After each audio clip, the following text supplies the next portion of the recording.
Yeah, I think that was right. Yeah. Does that sound right? Yeah. I'd be cool to cut Skyrim. And save it? Because that's one that we can go back to at any time. It's not really even a discussion about the game. It can happen at any time. Yeah. Right. You're going to keep playing it anyway. Let's keep that on the back burner. No. I'm gonna be a good boy and play the games I'm supposed to. Baba.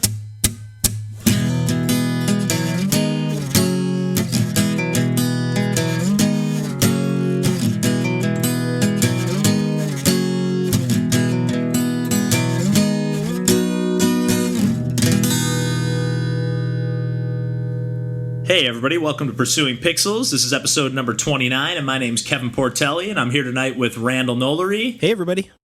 DJ Mandolini. Hello. And John Hines. Hello. We've got the full crew back again, and we're here to talk about some more video games.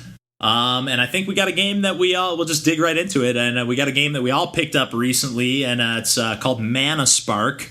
This is a game from the publisher is Qubic Games, and I feel like that's mostly worth mentioning because they do a lot of like cross-promotional deals where, like, at least on the Switch, I don't know if they have games on other platforms, but if you own games, they'll do like 90% off, 80% off, 50% off. I've even gotten a couple of games, I think Transcripted and like Gecko Baba Runner, I forget what it's called. It's some long name where you play as like these gnomes, but it's some kind of auto runner. But they were free. I mean, they're not like amazing games by any means, but they're we've talked about Blazing Beaks on the podcast before. Yeah. That's from them, which again that'll be half off. It's half off right now, and a lot of times they're the deals that stack. But anyways, we all decided to scoop up Mana Spark because we all owned Blazing Beaks and One Strike, and it was on sale for $1.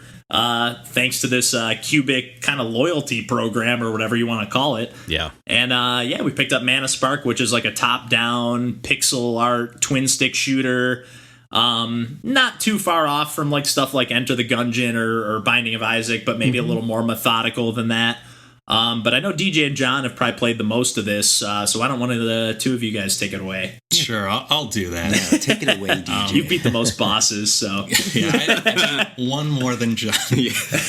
That's twice as many. I was like comparing this like in my head to Enter the Gungeon like while I was playing, and I don't know, like, I don't think that was maybe fair because it feels like they're trying to, set up two different tones. Like, Enter the Gungeon is, like, kind of more upbeat, I'd say, and this game is, like, way more moody in its approach. And so I feel like that was maybe something that I think maybe got in the way of me wanting to restart a run after I died, because I feel like if there's a more driving theme, like I'll be more naturally just want to jump right back into it. Right. But like there's a lot of challenge to this game, I'd say. It's really hard right off the bat. Yeah. Like, you die real quick. I died in like the second area, I think. Yeah. I think I died in the first area. Yeah. There's like two different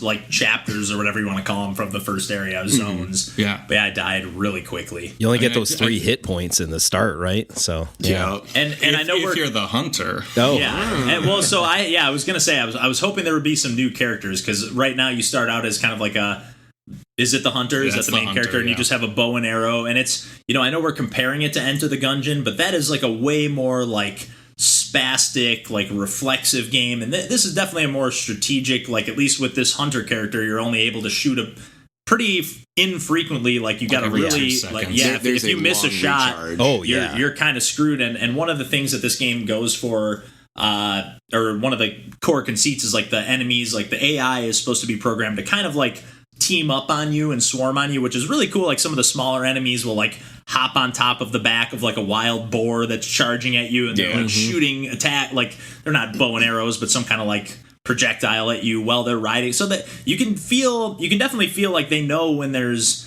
AI seems to interact with, like, hey, there's 3 characters left, or if there's only one, they might be a little more timid, where if there's 3 enemies left, they might try to corner you. It seems like there's a little bit of reactivity with the AI design. A thing that I do really appreciate, honestly, just from a difficulty standpoint, is that also like enemies' attacks also attack other enemies.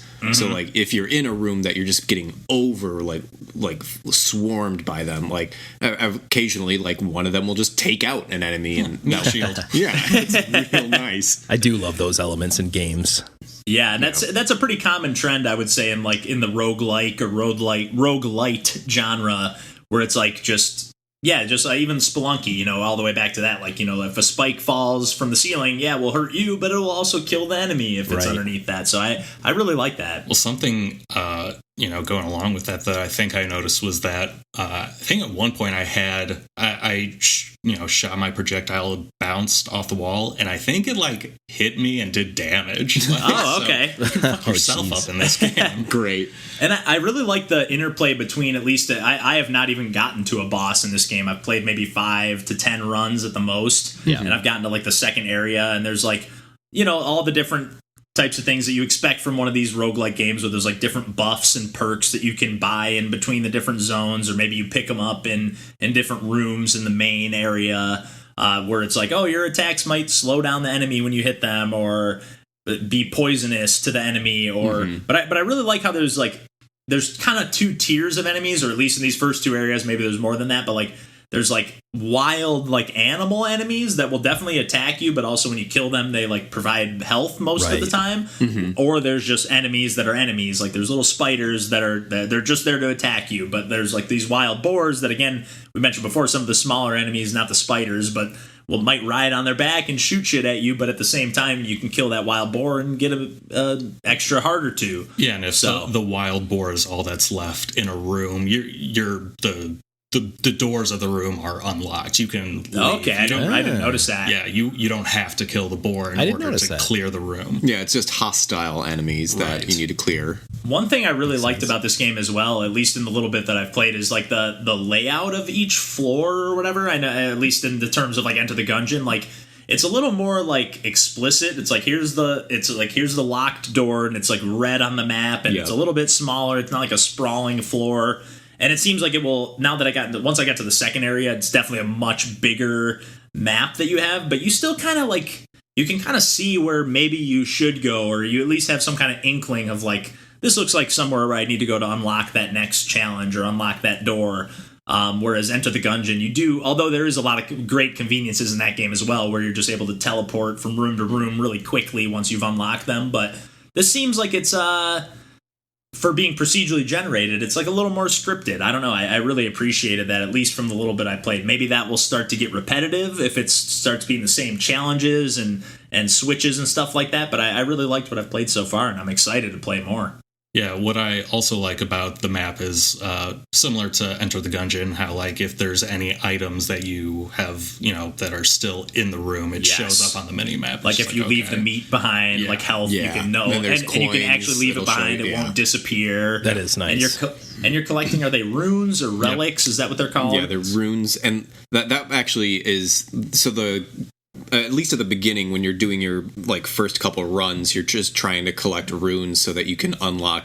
You have an encampment that you go back to in between each run, which is another great conceit in this game. Like I really like the structure and like it makes sense. Like the roguelike elements like actually get tied into gameplay. Yeah, which I really like.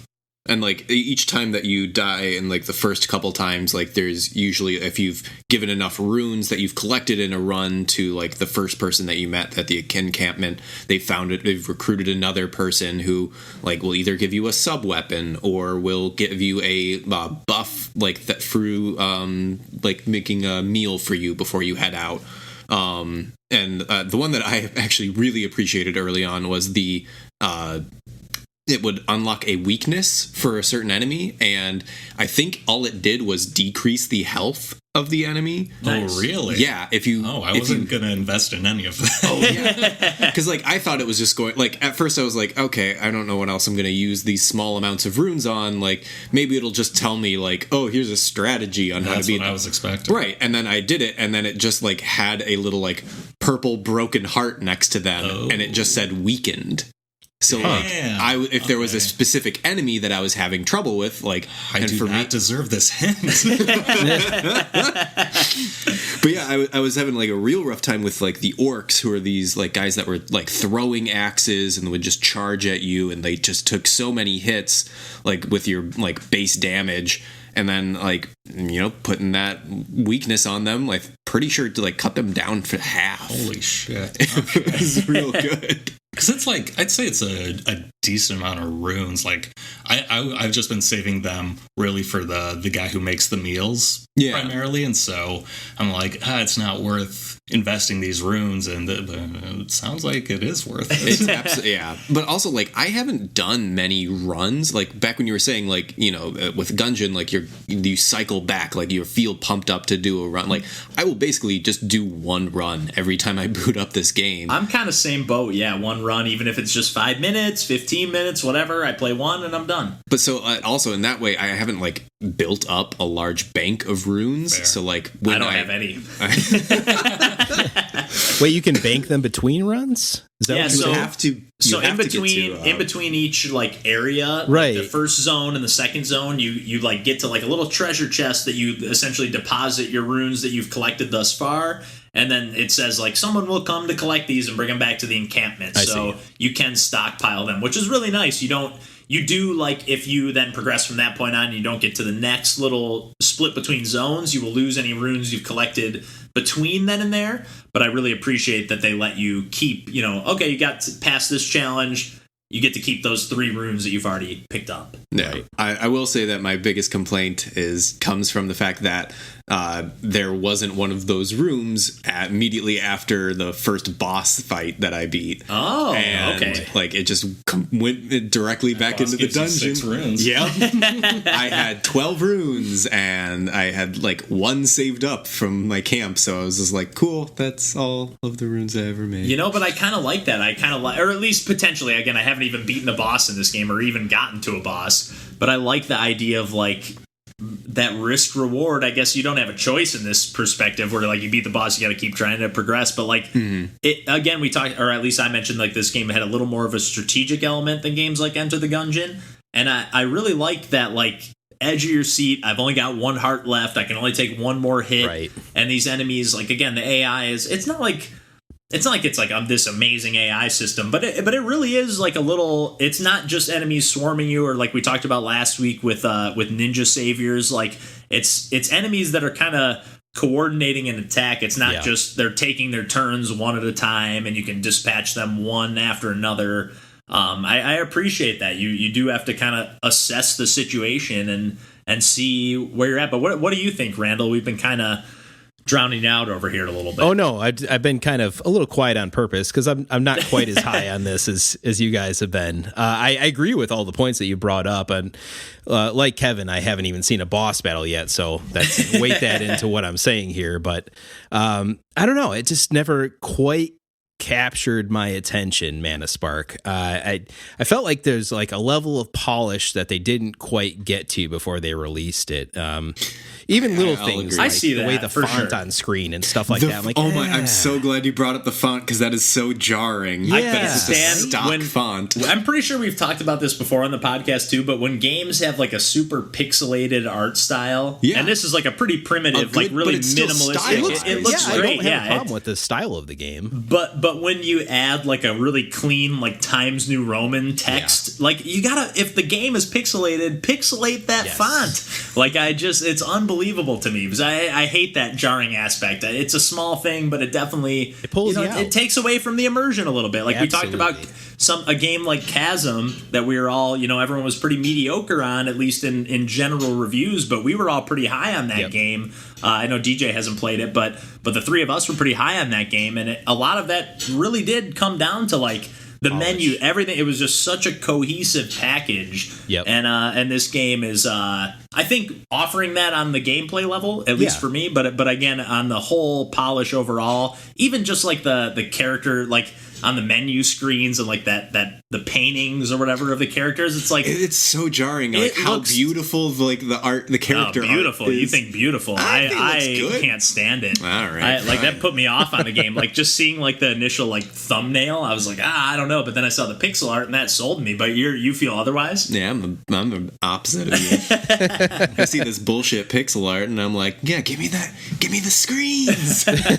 That's fair. No, and it is like on the generic side of pixel art. Like it's a little blocky. Like it's almost like if you took like the Super Swords Brothers, and like but made the characters like a little more squat and not so like tall and lanky. Mm-hmm. It's kind of that like really blocky pixel art, like 8-bit, like lower than 8-bit, I would say. Yeah, it's definitely not novel anymore. Which is, I mean, that's okay too. We bought it for $1, right? I'm not trying to like beat it but. Yeah, and the game's normally $10 at its normal price.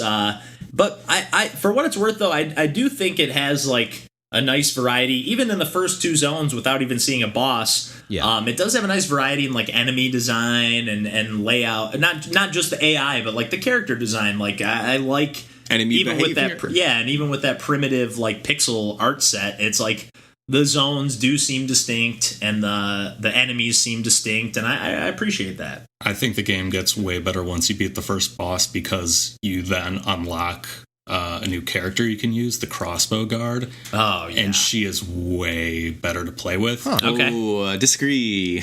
Okay. Well, what I am super keen on is the fact that with her, she can move and shoot at the same time. Whereas with the hunter, you have to stay still while you shoot. I didn't even notice that. Her reload is like, it takes less time. But she's also weaker. She's weaker and has less health. Yes.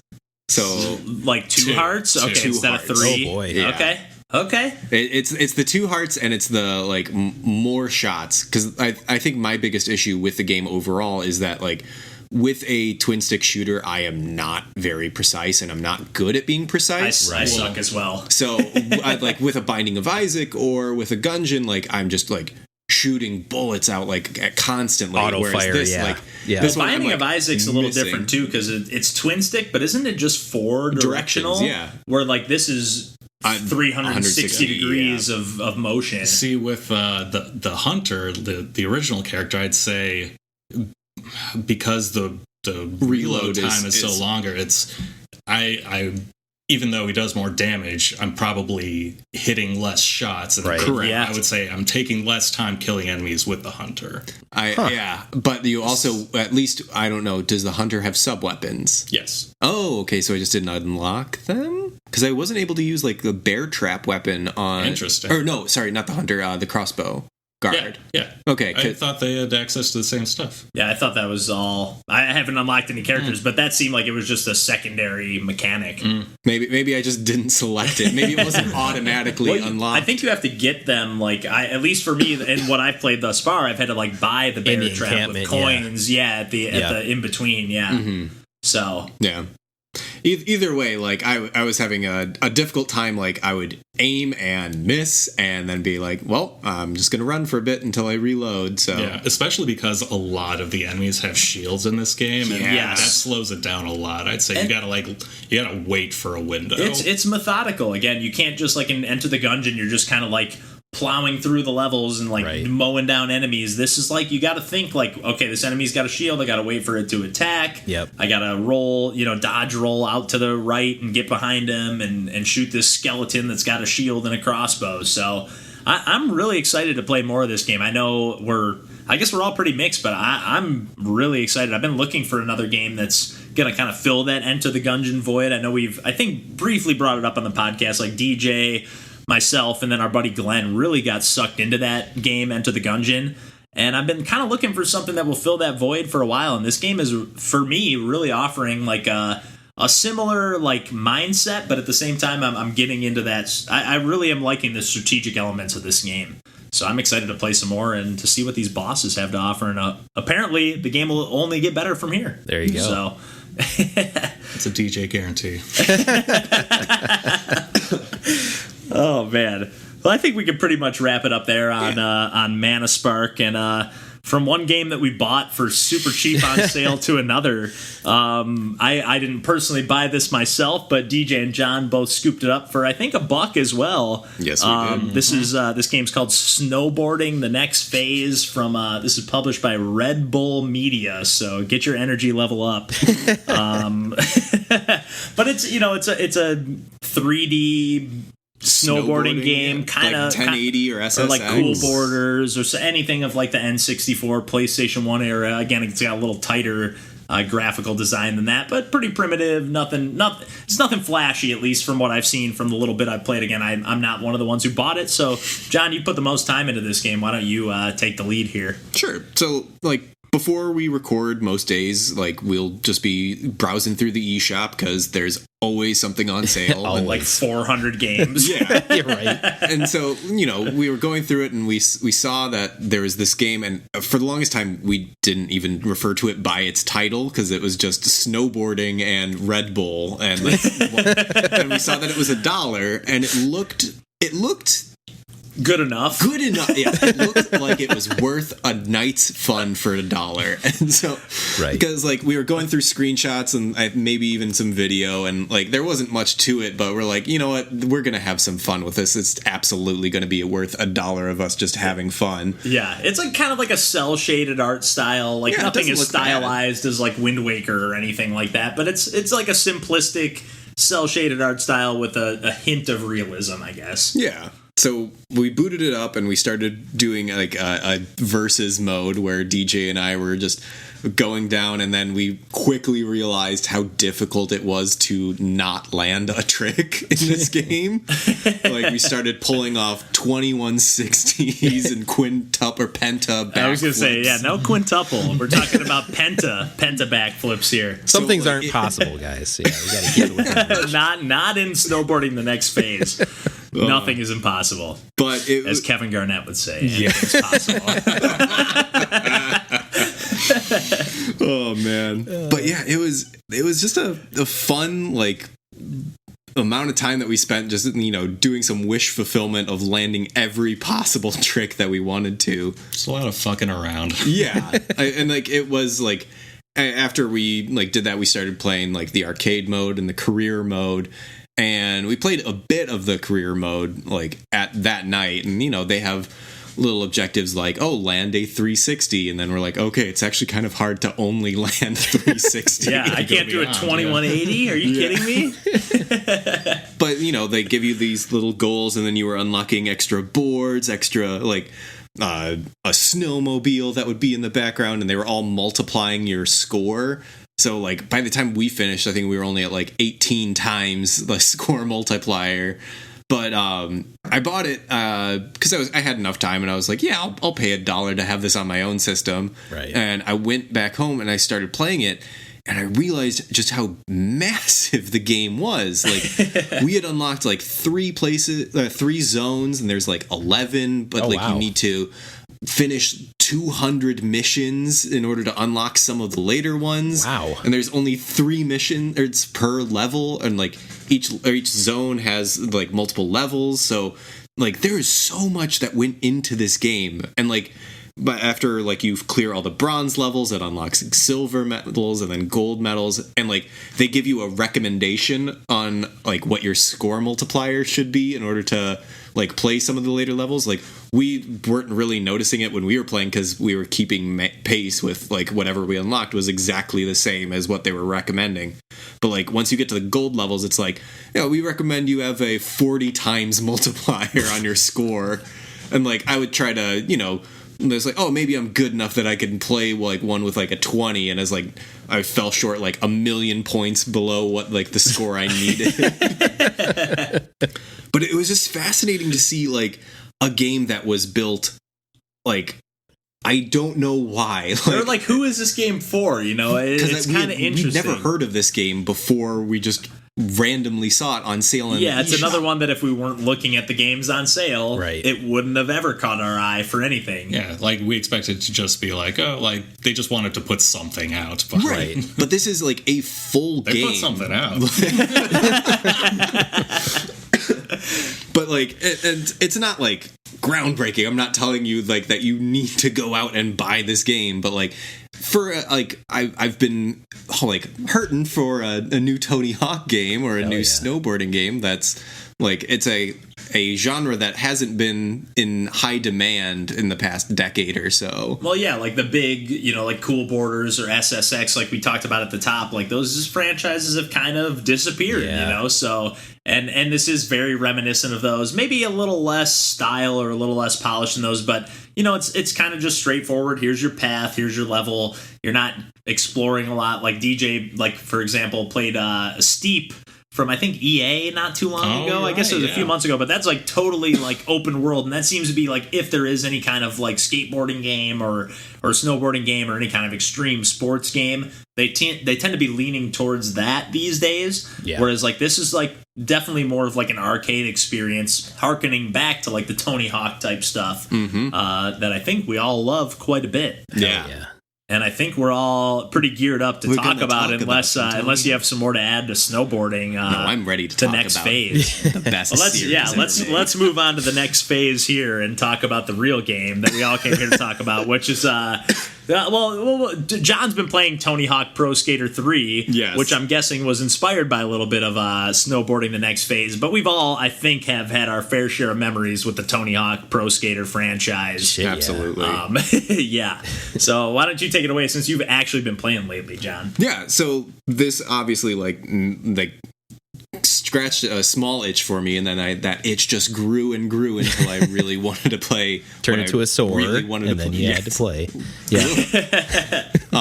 But yeah, so Lauren and I went to a thrift shop, and we were browsing through the titles, and I saw they had some PlayStation 2 games, and saw that they had Tony Hawk's Pro Skater 3, which was a game that I bought for PC before I realized what PC requirements were.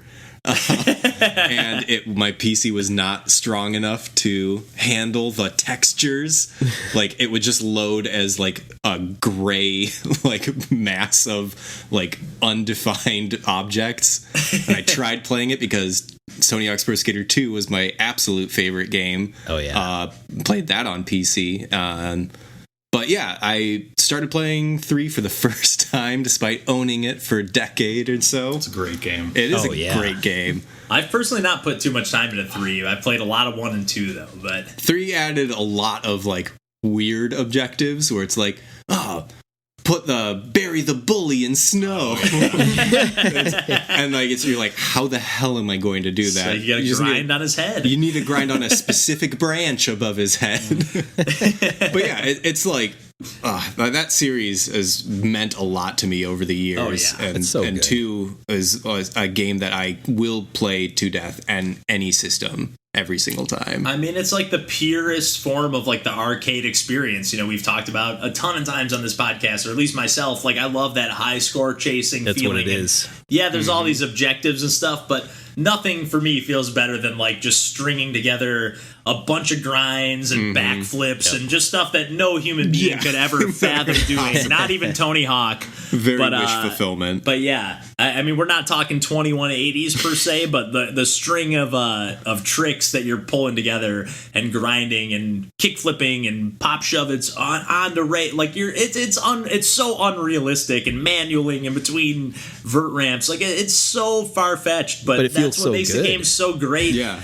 Yeah, I mean the fact that there's been some games like Skate, the Skate franchise, and I'm sure there's been others that have kind of veered towards like Ollie the more even Ollie is like a little more like you really have to time your landings and stuff like that. And it's not to say that Tony Hawk, especially when they added in the manuals and stuff like that, you are having to do a lot of timing and a lot of precision, but it really is about that high score, and then but the nice balance of high score chasing, and that's like you're kind of that game can be never ending for that aspect. But then you do have all your challenges like collecting skate or collecting the hidden tape or collecting, grinding certain rails or clearing a certain gap or some kind of challenge. Like, I don't know, these games are just so memorable to me. And I am somebody who grew up skateboarding, not a ton. I mean, I could only ollie in place. I could never ollie while I was moving or do anything.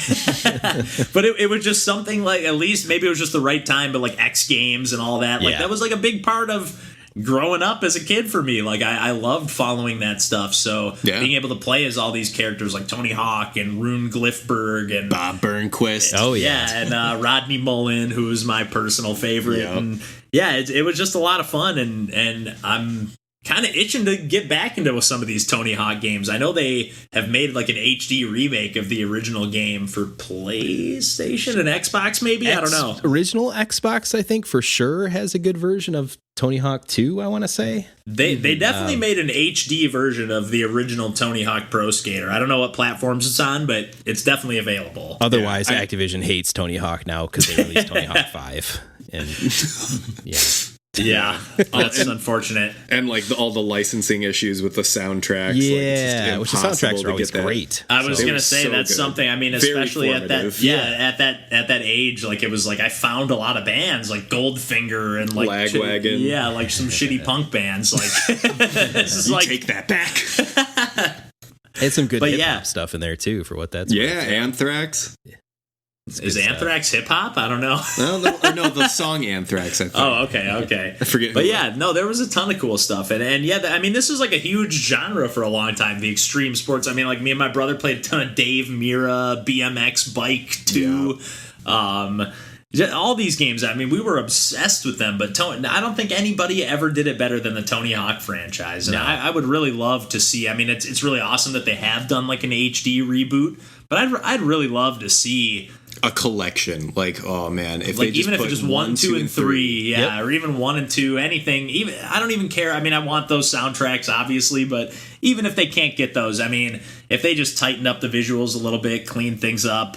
I mean, these were PlayStation 1 era games, so we're talking early 3D. Oh, yeah. I guess Tony Hawk 3 was PlayStation 2, but we're talking pretty primitive stuff here. So it would be nice to play a game. Yeah, give it the new Super Lucky Tales treatment with a little polishing up of the controls and visuals and stuff. See, I feel like you would get down with number 4, John, like just for the little bit of open world aspect to it. I know that there was, for a while, there was an online MMORPG that someone made for Tony Hawk. I think it was based off the Tony Hawk like Underground. Like a mod or something? Yeah, because I was going to say, Tony Hawk Underground really opened up that open world aspect. Yeah, but like it was... unofficial, like it's I don't know if it's still in existence anymore, but it was just a bunch of people like, and like you could upload your own like models for characters, so people were like skating as Shrek and like, I've definitely seen clips of that. Yes.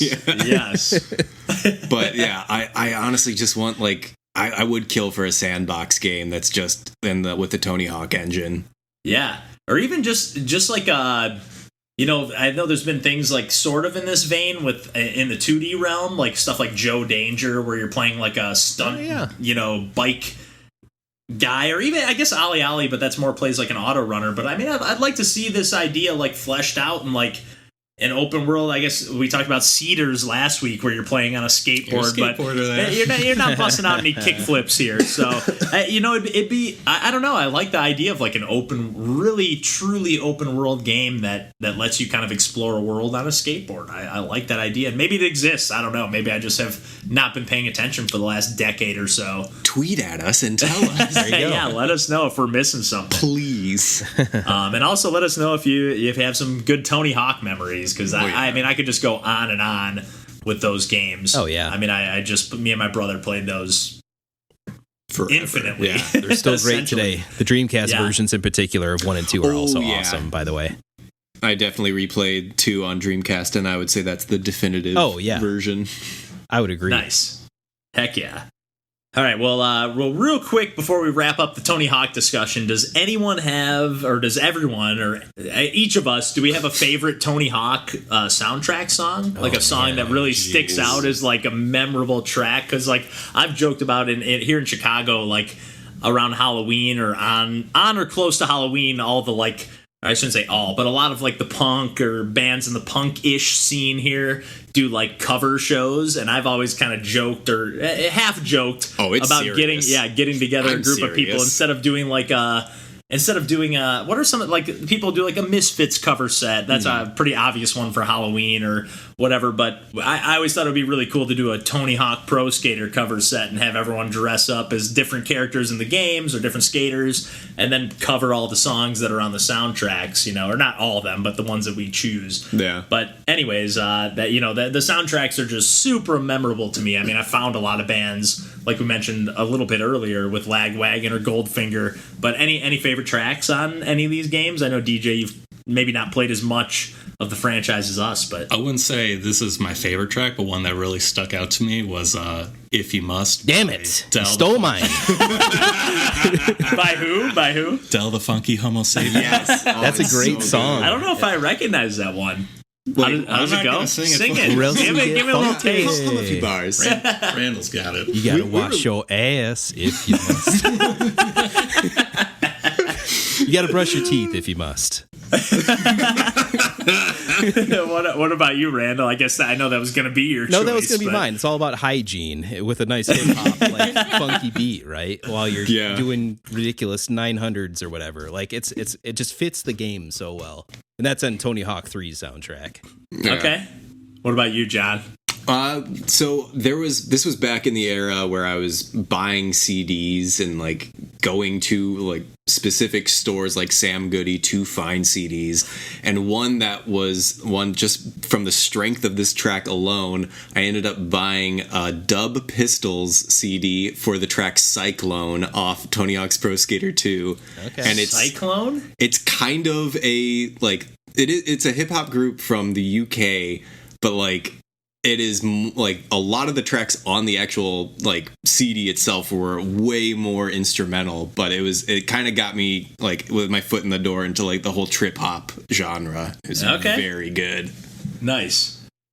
Yeah, I mean, I was a big sucker for Superman by Goldfinger. Of course. Yep. But a ton of great tracks. I don't even know who did though. Turn it up, bring the noise. I forget who that was from, but just so is Psycho Vision or Psycho. Power Man 5000. Yeah. When worlds so collide. many. I mean, like I said, I've bought a lot of CDs based on the songs that were in these soundtracks. Mill and Collin, No Cigar. How can we forget about that? I couldn't believe you hadn't mentioned that yet. Yeah. That was maybe either that or the Goldfinger track are probably what sparked the cover band idea. But yeah, just a great mix of like punk, hip hop. Yeah. Slightly experimental, you know, some like Rage Against the Machine. I guess I wouldn't call them like experimental, but yeah. All over the place. But just a really great, like, formative soundtrack, at least for those of us that grew up when those games were kind of taking hold. Absolutely. But we'll just move on to another game that has no tie to the Tony Hawk franchise, but DJ and I have played. I've only played a tiny bit, but DJ, I think, played all the way through this game called Standby, or at least pretty close to all the way through. It's Standby, all one word, and another game that we picked up on super cheap on sale on the eShop. It's normally only $5, but I think we got it for like 50 cents. So it was just kind of like, hey, we're both into action, arcadey, twitchy platformers. Let's check it out. Yeah, it's a 2D twitchy platform, like you said. But like with very basic mechanics, it's like you run, you slide, you shoot like down barriers that are in your way, and you've got like a downward dash, and that's like essentially all you've got. But it's really about trying to speed run these levels in a way. There's like a goal on each level of like under 12 seconds or 10 or whatever the timer is, but it's like that's like almost like front and center after you beat a level. This is how long it should have taken you. Right. So you're stringing along a lot of like really tricky maneuvers, and you need to use a decent amount of like precision, like when you're jumping and whatnot. Like there's little room for error, I found. And that was kind of my problem that I've had. And again, I've only probably played 2 or 3 levels at the most, maybe 5 at the absolute most. And I'll let you go take it away after this. But like, it seems like, and I don't know if this game maybe originated as a mobile game, but it definitely has a control scheme that's very limited, like where there's only maybe 2 buttons, unless there's maybe more as the game goes on. But from what I said, like that's like if you're running and you hit the B button, you will slide. If you're not running and you hit the B button, you will shoot. If you're already sliding and you hit the B button, you will also shoot. So there's like all kinds of and the A button is for jump, and like you can't remap the controls. But like for me, it was really getting in the way, and I do think I'll probably play more of this game, but it just kind of I bounced off it real quick. You just wish A and B were switched. Well, not only that, but I wish that like the slide button was maybe mapped to one of the shoulder buttons, or at least that I could choose to do that if I wanted to, as opposed to like you are kind of like mashing on the B button a little bit because you're sliding and shooting, and in a way it is kind of intuitive, but you're also doing that to do that like that downward dash mechanic where you're like if you're in midair and you hit B, you'll kind of do like a straight dash down, and you're almost like. There'll be levels that are laid out with like a little bit of an angle, and you're also like you're kind of like dashing down to like ride the momentum of that angle to then take a ramp that will like launch you up higher to break open these walls or whatever. But just so many of the controls being tied to that one button.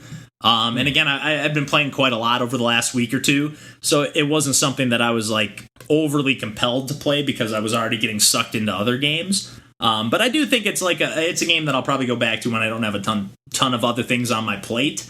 But I was getting a little bit frustrated with that like single or I guess 2-button mechanic, but or 2-button input. It's a little too much overlap in the mechanics. I viewed it differently. It was more so like I can rely on this B button for everything except for jumping. Okay.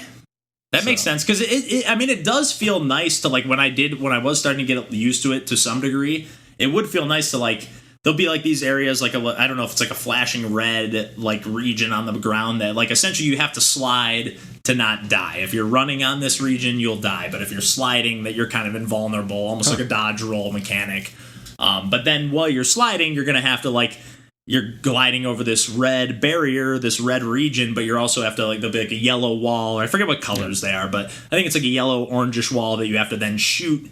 And again, same thing with that B button. Before you get to it, or else your momentum you'll hit it, and you'll stop still on the red region, and you'll die. So there's a lot of, again, we've talked a lot about these twitchy platformers on the podcast, and that's something that I typically gravitate towards. And like I said, I think I'll go back to this game, but just right away it was like maybe it's because of the other games I'm playing currently, and the control schemes were just a little too different to really get locked in. But I was having a tough time. Yeah.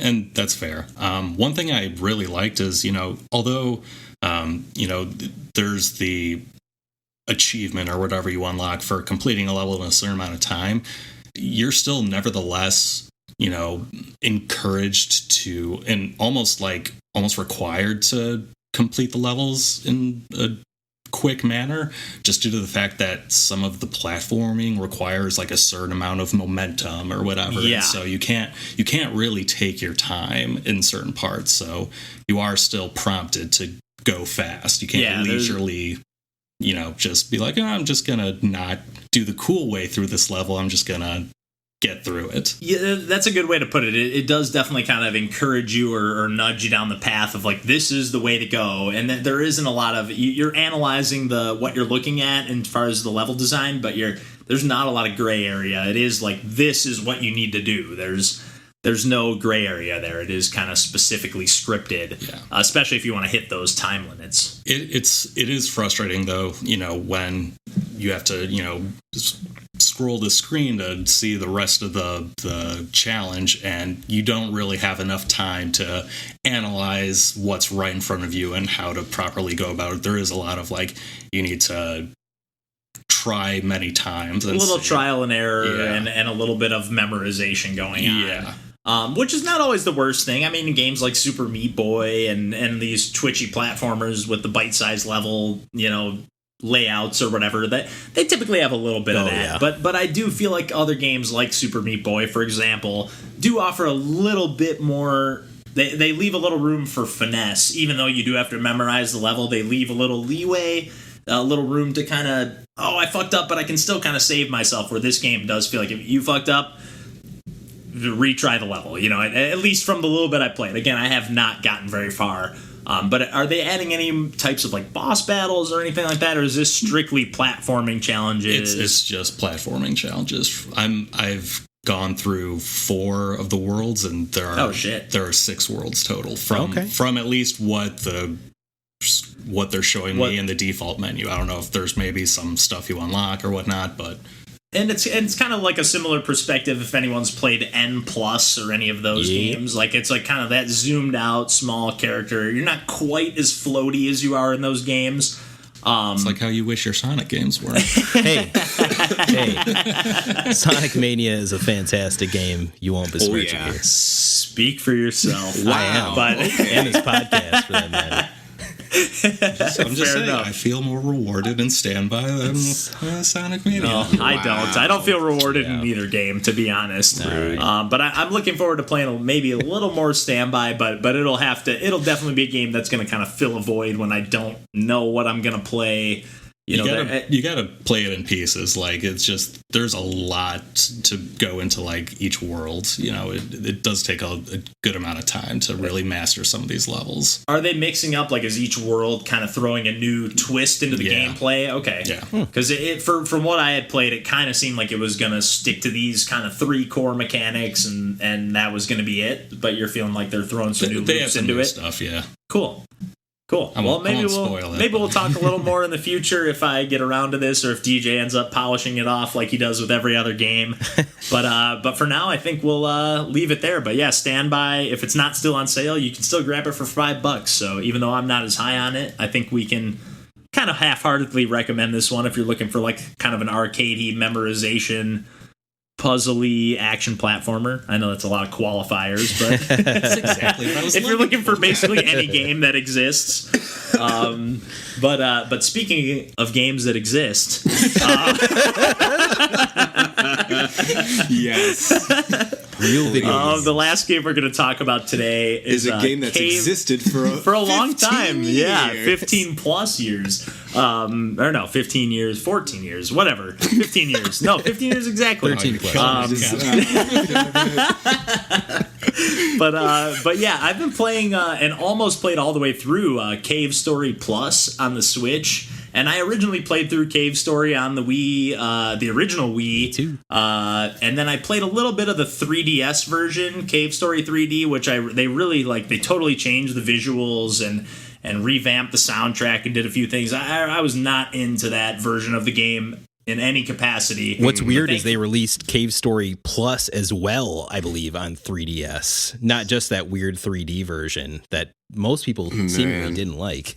Oh, okay. Interesting. Yeah, I didn't know that at all. As an eShop only type of download thing. Oh, you know what? That rings a bell, actually, now that you bring that up. But yeah, this Cave Story Plus version is essentially, it's not a remake. It is essentially the same game, although it does add like maybe a few, I think there's like 4 or 5 different versions of the soundtrack, which is just right off the top, I'll just say is amazing. Like it is maybe top 5-10 video game soundtracks. It is unbelievable. Yeah, and I'm particularly putting it on the I think it's like the Organia soundtrack, but there's a few different ones, and honestly I think all of them sound pretty great except for I think it's like Ridiculon. It sounds like a cheesy metal band cover of the songs, but other than that, all this, like there's like a Famitrack soundtrack. It sounds more like a Super Nintendo or an NES game. And some of them are totally different rendition, like totally different musical pieces. And to the best of my knowledge, this is a game that was developed by Studio Pixel, which is essentially one human being that goes by the name of Pixel. I don't know what his real name is, but if I'm not mistaken, his he did the soundtrack for this game. I know he did the soundtrack, but I believe he has no musical background and literally developed a program just for making the soundtrack for this unreal. Game. Which is just, I mean, these are like the catchiest, like just most upbeat, like.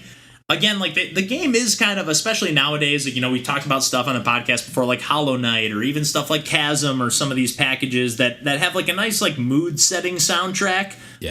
But Cave Story is like harkening back to like the NES or the Super NES days where like these are songs that are sticking in your head. Oh yeah, like Mega Man or whatever. I'm humming these songs for days. It's pumping up. There are a couple tracks that maybe like set the mood a little more like moody or like end game kind of vibes, but yeah, like for the most part it's upbeat energetic and really like encouraging me to play along. And for the most part, this game has like a really nice clip to it. You know, we've talked about Chasm and Hollow Knight, like I mentioned, and like these are like these really huge sprawling games, and this is like a little bit more, you know, this is an early like kind of Metroidvania Rebirth game where it's kind of, it is a sprawling world, but and there are, I think, a bunch of different endings to the game and whatnot based on what you do throughout your playthrough. But there's essentially like you're kind of scripted through this series of events for the most part with a little bit of leeway. But I really like that. I really kind of appreciate that scripted nature to things and the way I'm going. I'm just kind of moving along again. Like the music is helping for sure, but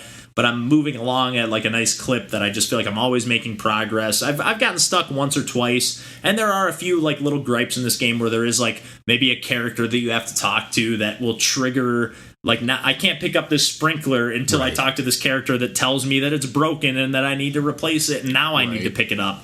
But on the other side of the coin, this game, I think, tells you more of a story than a lot of other Metroidvanias might. Yes, I agree with that. Especially at the time that it came out. Oh, yeah. And it's well done. It's, you know, it's a nice level of mystery. It's a nice level of intrigue. Yeah. Without getting too bogged down or too self-serious. But it just like, it really sets the mood. Not just through the music, but through just the tone of the game. And the experience has been all 3 times that I've played through it, although I didn't play all the way through on the 3DS because I just wasn't super into that rehaul of the visuals or overhaul of the visuals. But this kind of true to form version of the game, you know, the jumping is a little floaty, but you unlock a bunch of different weapons. You have your standard like pea shooter. You can get a different machine gun. You can get like kind of almost like a fireball projectile that bounces on the ground. You get some missiles, like I mentioned, and almost like a sword. Like it's a ranged projectile, but a shorter range. And then like you can get hearts that will refill your health, but you also get these little like triangle pieces that will level up. Each weapon can get up to level 3. Oh yeah. And as you take damage, you lose. You know, you will drop levels over time. But like for example, like once I got the machine gun.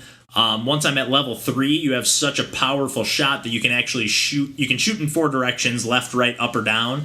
And when you shoot downwards, you can almost use that as like a jetpack that launches you up and keeps you flying. And you do get an actual jetpack later in the game. But again, there's different things. Like if you don't talk to a certain character, they might not give you that jetpack, or they might.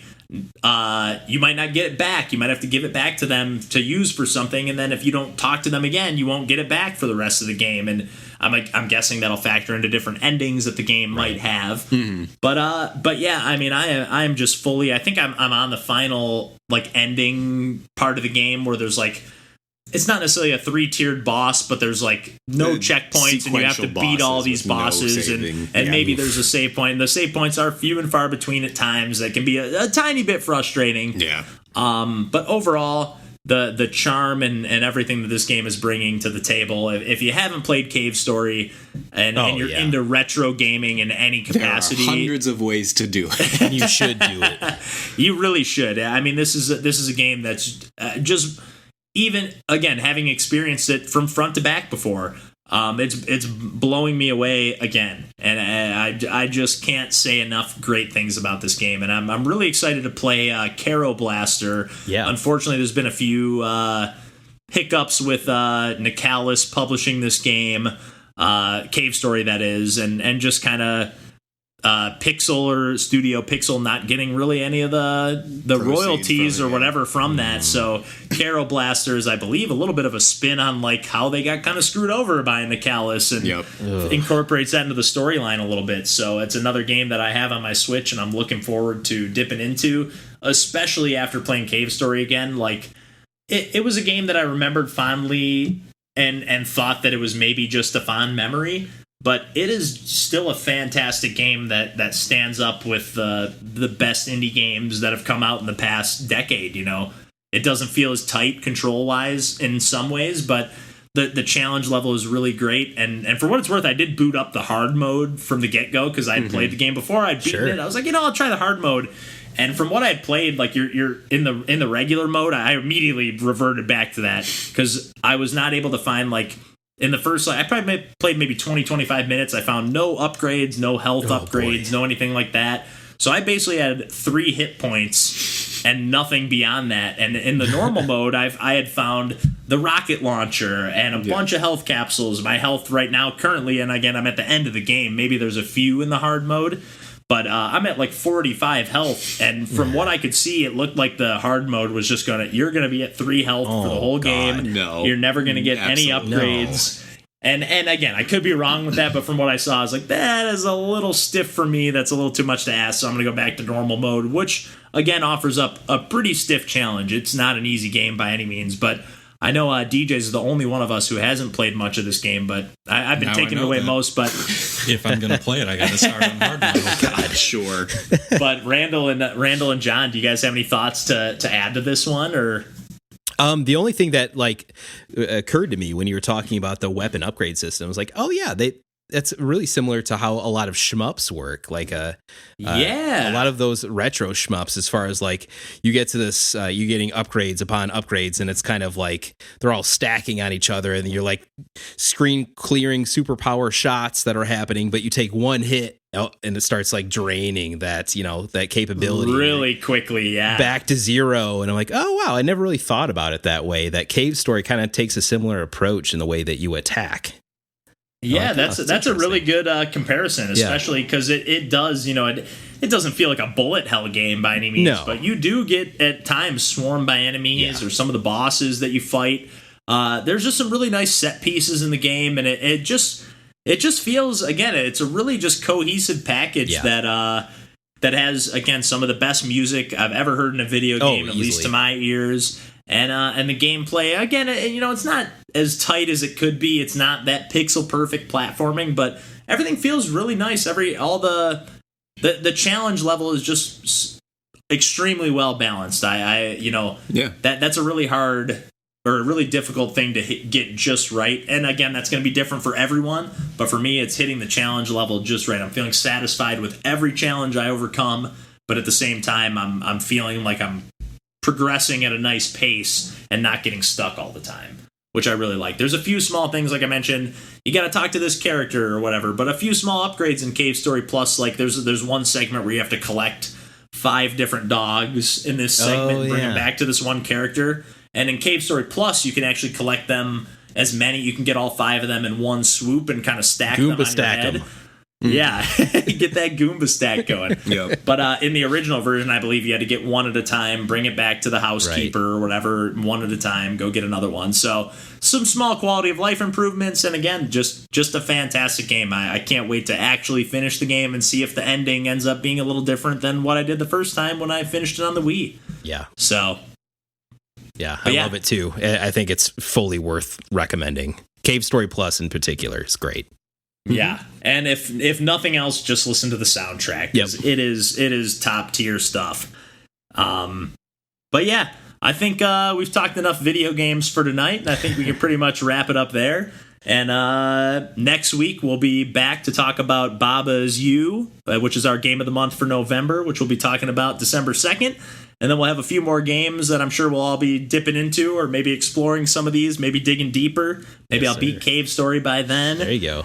Maybe John will dip into Pokemon. We'll see Pokemon Sword and Shield. That's right. So we got a bunch of stuff on the radar. So until next Monday, you can catch us at pursuingpixels.com. We're on Twitter, Instagram. Just look for Pursuing Pixels anywhere, and you'll probably find us.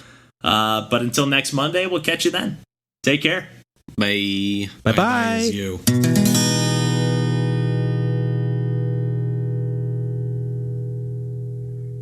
Caught that. Yeah. Bye is you. Bye is you. I didn't hear that. That's great.